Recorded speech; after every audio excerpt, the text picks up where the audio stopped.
আমরা সবাই দৌড়চ্ছি, কেউ টাকার পেছনে, কেউ সম্মানের পেছনে, আবার কেউ একটা সুন্দর ভবিষ্যতের পেছনে। কিন্তু এই দৌড়তে দৌড়তে আমরা আসলে কোথায় পৌঁছতে চাইছি তা আমরা কেউ জানি না। এখন আমাদের জীবনটা এমন হয়ে দাঁড়িয়েছে যে আমরা আজকে বেঁচে থাকার চেয়ে আগামীকাল কিভাবে ভালো থাকব সেই চিন্তা বেশি করি। ছোটবেলায় আমাদের শেখানো হয়েছিল ভালো করে পড়ো, তাহলে জীবনে বড় হতে পারবে। আমরা পড়লাম, তারপর বলা হলো একটা ভালো ডিগ্রি নাও, তাহলে ভালো চাকরি পাবে। আমরা ডিগ্রিও নিলাম, তারপর সমাজ বলল এখন একটা মোটা বেতনে চাকরি করো আর নিজের একটা বাড়ি বানাও, না হলে সমাজে তোমার মূল্য থাকবে না। এইভাবে আমরা একটার পর একটা জিনিসের পেছনে ছুটে চলেছি। কিন্তু আশ্চর্যের বিষয় কি জানেন তো, এই চাহিদার কোনো শেষ নেই। একটা লক্ষ্য পূরণ হতে না হতেই আমাদের সামনে আরো একটা নতুন লক্ষ্যের দেওয়াল তুলে দেওয়া হয়। আমরা অন্যদের সাজানো ড্রয়িং রুম দেখে নিজেদের অভাব বুঝতে পারি, অন্যের দামি গাড়ি দেখে নিজের সুখকে ছোট মনে করি।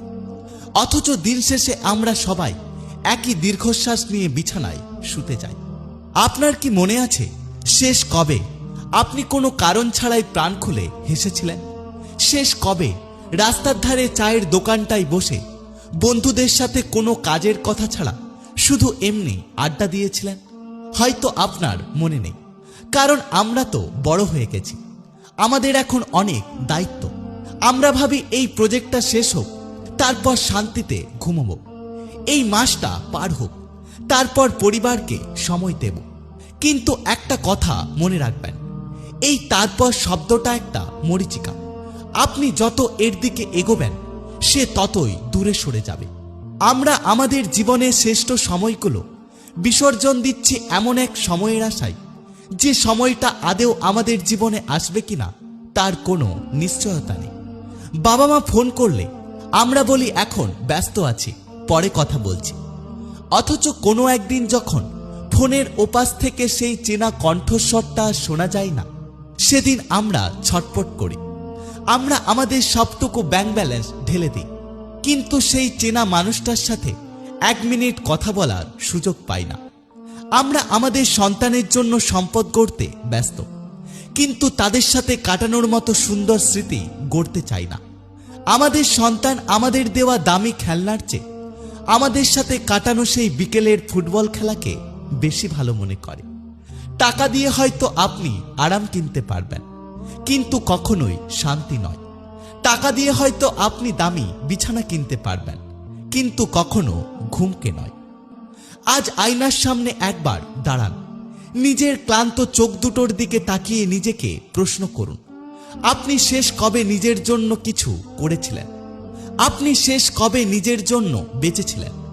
যে শখটা আপনি টাকার অভাবে ছেলেবেলায় পূরণ করতে পারেননি, আজ টাকা থাকা সত্ত্বেও শুধু সময়ের অভাবে কেন করছেন না? আসলে আমরা আগোছালো জীবন গোছাতে গিয়ে মনের ভেতরটাকে আগোছালো করে ফেলি। আমরা ভাবি জীবনের সব অঙ্ক মিলে গেলে বোধহয় সুখ পাওয়া যাবে, কিন্তু জীবন কোনো গণিত নয়। জীবন হলো একটা কবিতা, একে ছন্দ ছাড়া উপভোগ করা সম্ভব নয়। আপনার আলমারিতে রাখা সেই নতুন পারফিউমটা আজ একটু মাখুন।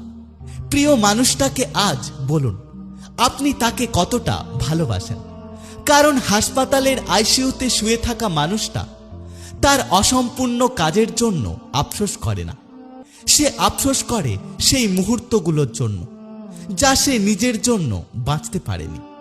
জীবন খুব ছোট, কিন্তু আমরা একে অনেক বড় এবং অনেক জটিল বানিয়ে ফেলি। ক্যারিয়ার গড়ুন, টাকা আয় করুন, এগুলো জীবনের অংশ, কিন্তু এর পাশাপাশি একটা কথা মনে রাখবেন, এটাই জীবন নয়। জীবনে বাঁচতে গিয়ে নিজেকে রোবট বানিয়ে ফেলবেন না। ক্যালেন্ডারের পাতা উল্টে যাবে, বছর শেষ হবে, আর আপনার আয়ু ধীরে ধীরে কমবে। তাই আজকে প্রতিজ্ঞা করুন, আজ থেকে আপনি আর আগামীকালের জন্য বাঁচবেন না, আপনি নিজের জন্য বাঁচবেন। আজকে আপনি প্রাণ খুলে হাসবেন, আজকেই নিজেকে একটু ভালোবাসবেন।